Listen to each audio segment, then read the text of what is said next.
Alors Jean-Luc Van Cappel d'un côté, Reflexon, Thibaut Dautrio de l'autre, qui représente donc, pareil, Reflexon, hein, mais il y a deux structures, c'est pour ça que vous venez tous les deux, ça c'est à moi. Je vous invite à vous installer où vous le souhaitez, vous êtes chez vous, vous démarrez quand vous voulez, hein, vous avez 20 minutes à partir de maintenant et nous sommes heureux de vous recevoir. Eh bien, bonjour à tous. Nous, on est ici donc, pour présenter Reflexon et notre partenaire InBody.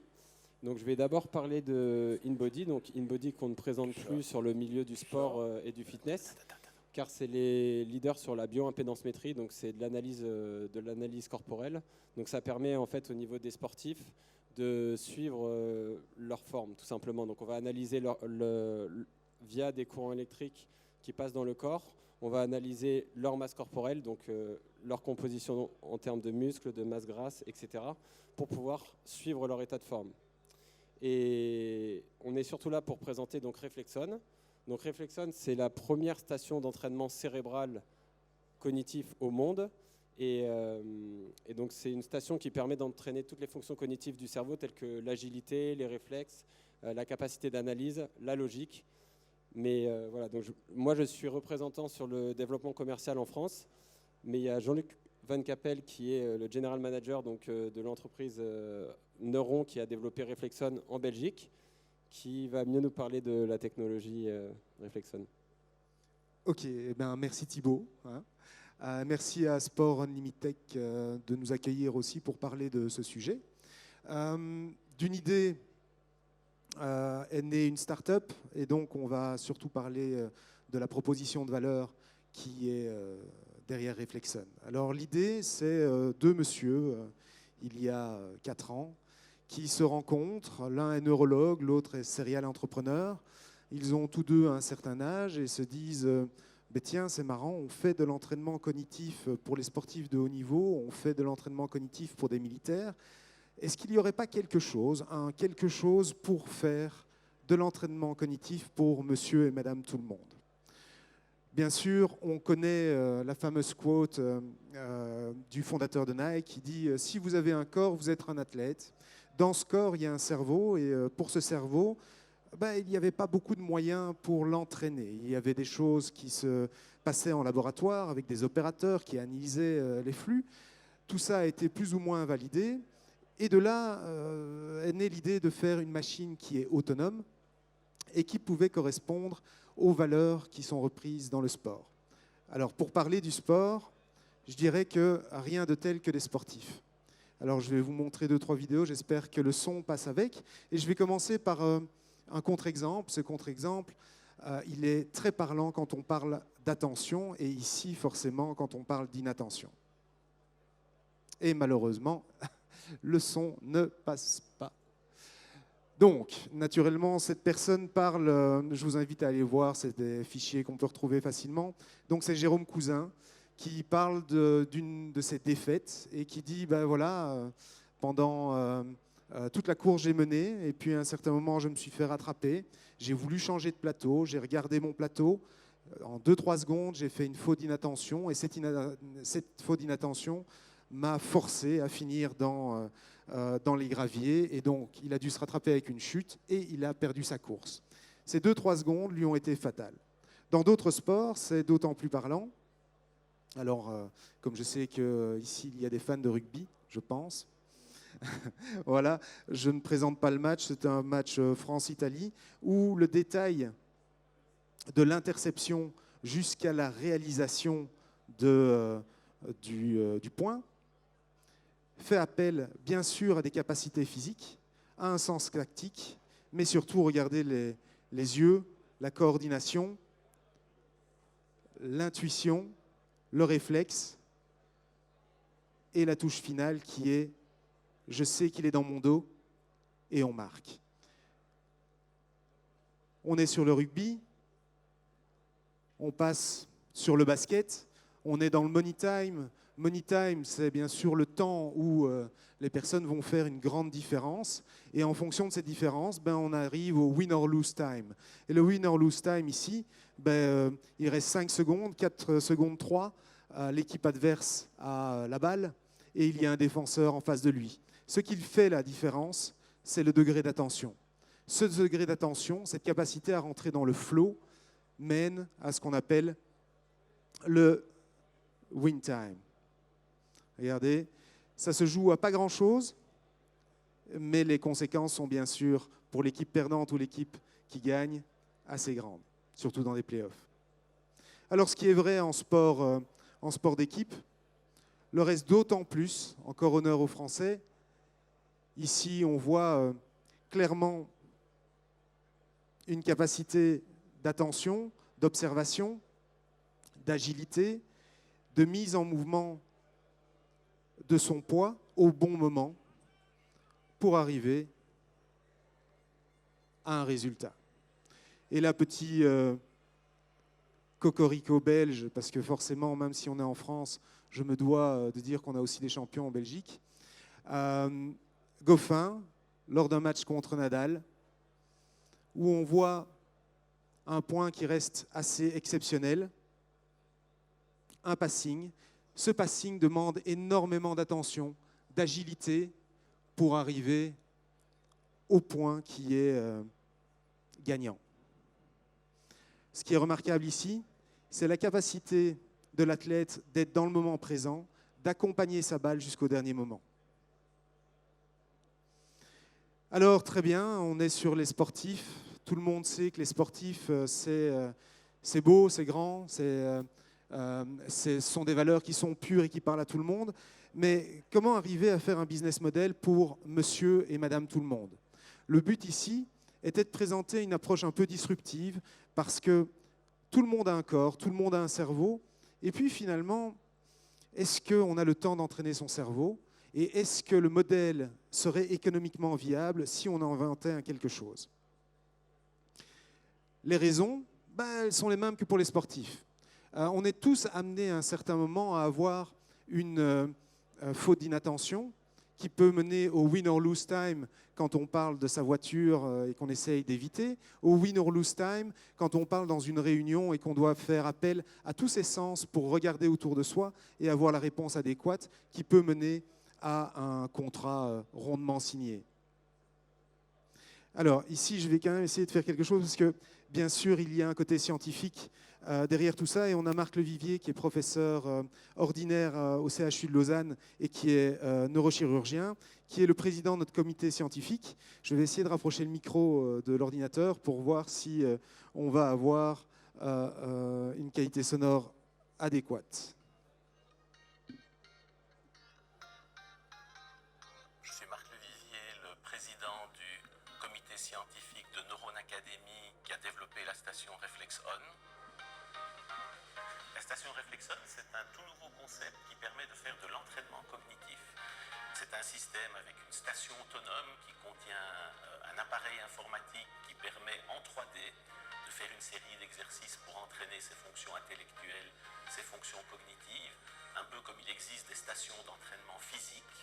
ReflexOn, en une phrase, c'est un petit peu le tapis roulant de l'entraînement du cerveau. Même si le concept ReflexOn est tout à fait nouveau, si la station est nouvelle, les entraînements que l'on offre au sein de la station ReflexOn, les exercices de stimulation qui sont proposés sont basés sur des entraînements qui sont connus, qui sont déjà utilisés, notamment au niveau du sport de compétition et des athlètes de haut niveau, où l'on sait que cela a un impact positif sur leur performance. La station ReflexOn a été conçue pour entraîner notre cerveau, pour entraîner nos fonctions cognitives et comporte une série d'exercices qui permet de stimuler différentes parties du cerveau, différentes fonctions comme la mémoire, l'agilité, l'attention et la logique par exemple. Je pense que l'entraînement cognitif s'adapte à tout type de personnes. Tout un chacun a tout intérêt à entraîner son cerveau, qu'il soit plus jeune, qu'il soit plus âgé, quel que soit son métier, quels que soient ses centres d'intérêt, également qu'il soit sportif, amateur ou sportif de haut niveau.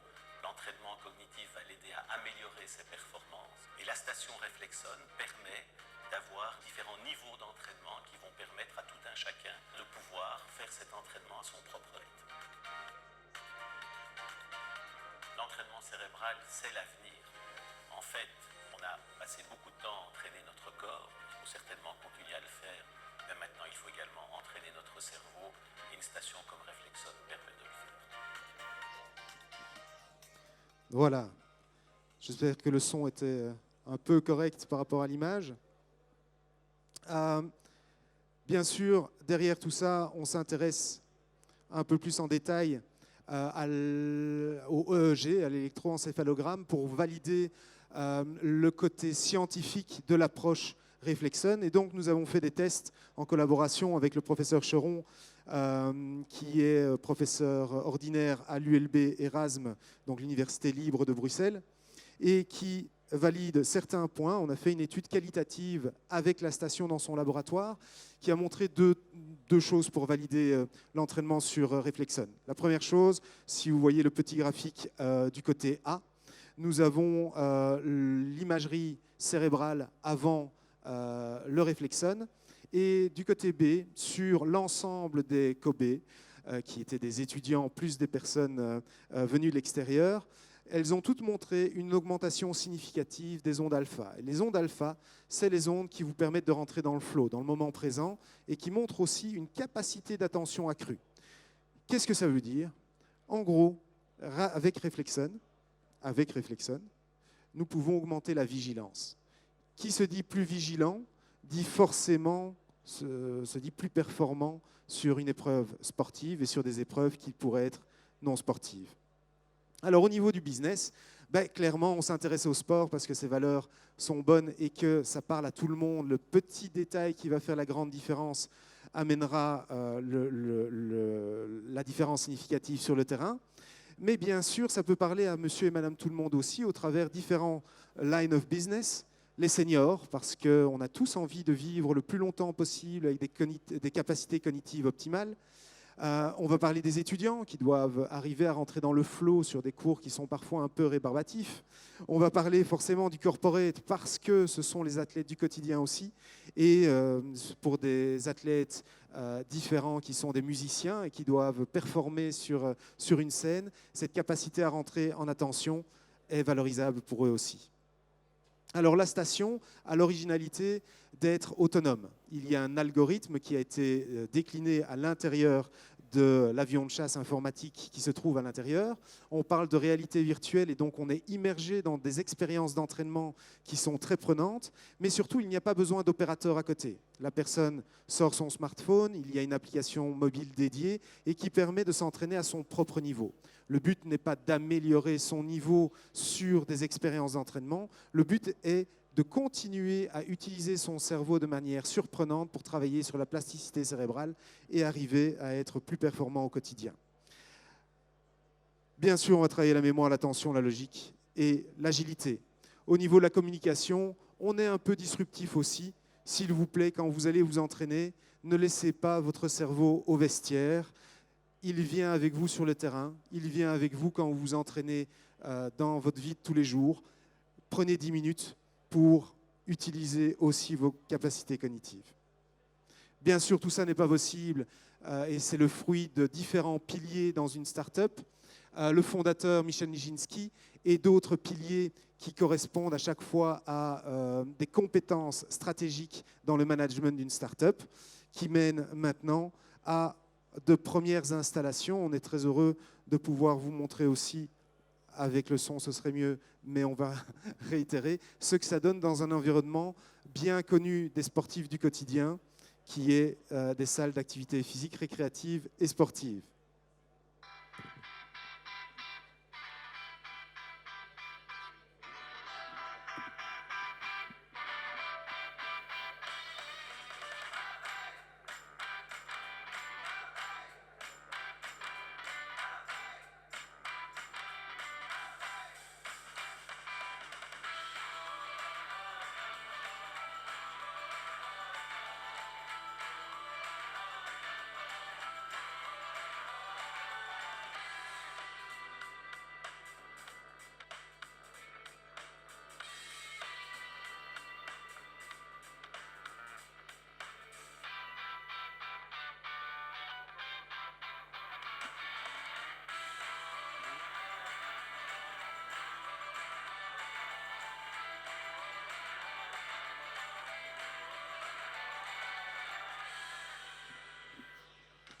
Voilà, pour finir, last but not least, on a présenté pour la première mondiale l'année passée au Mondial du Fitness, alors pas à Paris, à Cologne.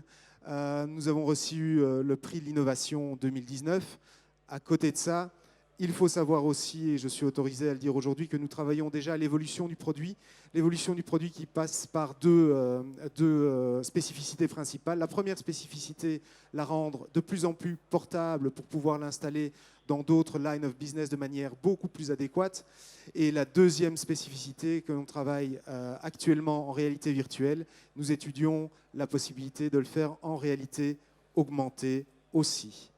Voilà, merci beaucoup pour votre attention et merci encore pour l'invitation.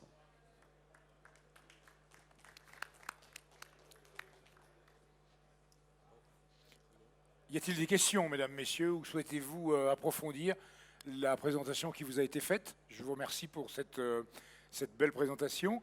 Moi, j'ai quelques questions qui permettront peut-être à tout le monde de mieux comprendre. Le client final, au bout du bout, c'est l'utilisateur lui-même, le sportif, le centre de fitness, la fédération, le club? Alors, le client, c'est les centres d'activités physiques, récréatives et sportives, voire les clubs. Donc, les centres de fitness, bien entendu, c'est notre premier marché. Pourquoi? Parce qu'il y a 60 000 centres de fitness en Europe. Il y a 60 millions d'utilisateurs actuellement. On parle de 85 millions à la vision 2025. Donc, c'est quelque chose qui est assez important comme marché. Et c'est là où le côté disruptif de l'approche était un peu remarquable dans des startups sportives. Mais après, il y a quelque chose aussi qui est relativement important. C'est sur la France. Sur le développement commercial de la France, on a rencontré aussi beaucoup de fédérations et de sportifs de haut niveau, de clubs. Et c'est vrai qu'au niveau performance sportive, au niveau amélioration des performances de manière générale, Reflexon est un outil qui permet, quel que soit le sport, de travailler sur sa vision périphérique, sa gestion du stress, sa concentration, etc. Et c'est quelque chose qui se transfère sur le terrain. Et donc les sportifs de haut niveau sont intéressés pour améliorer leur performance sur le terrain. On travaille sur du cognitif, hein, on est sur de la réflexologie et tout un tas d'éléments qui sont liés au cerveau. Donc forcément, dans ces domaines-là, il y a déjà des utilisations qui sont faites qui ne sont pas sportives. Hein. Qu'est-ce que vous apportez en plus, vous, par rapport au monde du sport?